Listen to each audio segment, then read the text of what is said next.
The European Union and Japan have urged the U.S. to grant them exemptions from metal import tariffs, with Tokyo calling for calm-headed behavior in a dispute that threatens to spiral into a trade war.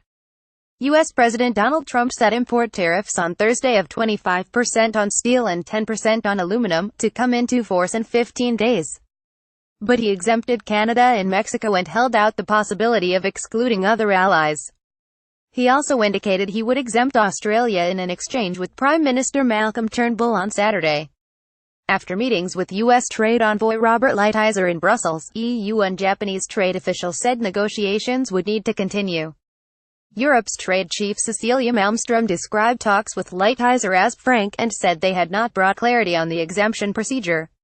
Talks would continue next week. As a close security and trade partner of the U.S., the EU must be excluded from the announced measures, she tweeted after bilateral and trilateral meetings.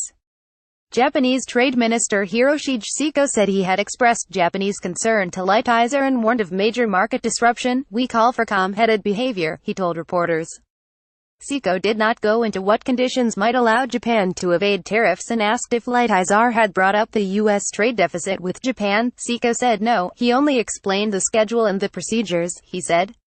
Any Japanese response, he said, would be in line with World Trade Organization rules. If there is a violation, then we will seek consultations, Seko said. We will look at the impact on Japanese businesses and make a final decision. The European Union and Japan, the United States' top economic and military ally in Asia, also reiterated that their exports were not a threat to U.S. national security, rejecting Trump's justification for imposing the tariffs. Lighthizer did not make any immediate comment after the meetings. The three parties did agree on joint steps to tackle global steel overcapacity and distorted market practices, including stronger rules on subsidies and more sharing of information about market abuse.